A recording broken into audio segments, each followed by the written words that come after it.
Hey guys, I'm Alex. I'm Cal. And we're gonna review some sweet Project Spark. Yeah!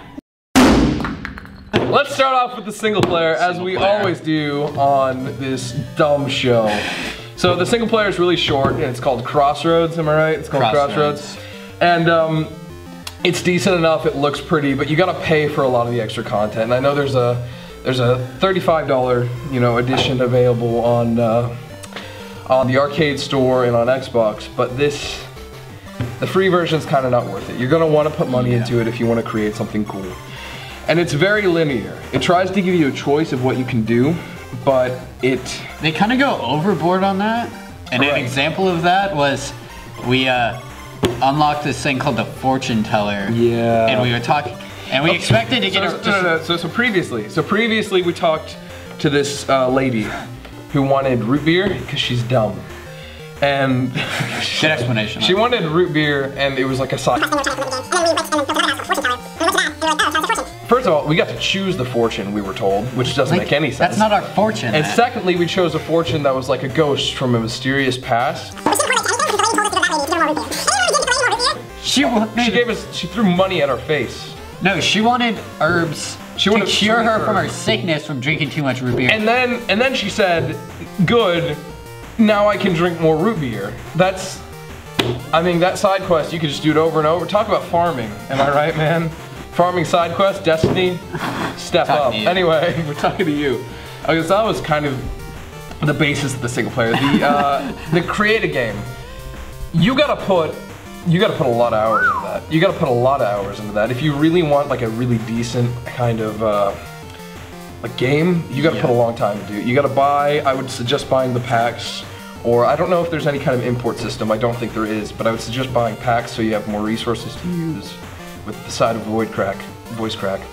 And to get more resources to use to buy, more packs, like I remember I bought a stone sword, and that was like $1, but in silver, which is their second currency. Yeah. So they're trying to make it to where you can unlock it in the game, but it's a lot. But you would have to play a lot to unlock something that's worth a decent amount. And it's kind of sad, but here's where the redemption is. The community maps. Oh yeah. The people who do make the maps are superb. Yeah, if you look, like on the homepage, it has like the most played and the highest rated ones. And those people are insane. Oh yeah, they're nuts. You can make a completely other game out of this game. That's great. I remember one of the key features was that you can switch point of perspective. You can go to third person, you go to first person, second person, if that's a thing. I don't think that's a thing. I think that's like over the shoulder. And so, I'm getting, someone's shaking their head. Deviani? Deviani, why don't you tell us what... Second person is, at least when you're, I don't think you can do it while gaming, right? But when you're writing, it's saying you, like the reader. So like breaking the fourth wall. Yeah. So would you say like Deadpool, second person? Yeah. Non-stop. Breaking the fourth wall, I'd say that's second person. Yeah. So sorry, first person, third person, and that's about it. But they're both pretty good, and we played a few of the maps. There are some game clones on there that are really nice, and there are some original games that are really nice, and we showcase both of those in our gameplay video. Now, on the topic of the single player, and on the topic of the fact that it costs a lot of money really to get a start in resources, I'd say that's kind of a big detriment. I mean, it's a great game, but it's kind of too big of a detriment to allow to stay in. Yeah, it just gets to the point where it's annoying. You feel like you're lacking. It really does.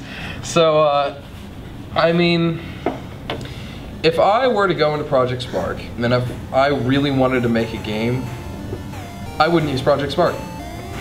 I would get a game developer scholarship or something along those lines, and I would make my own game. Project Spark, I think, is a fun toy to use if you have enough money to blow on it.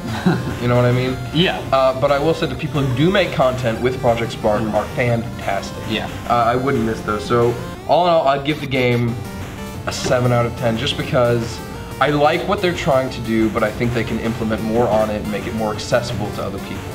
Yeah. I'd also give it around a 7.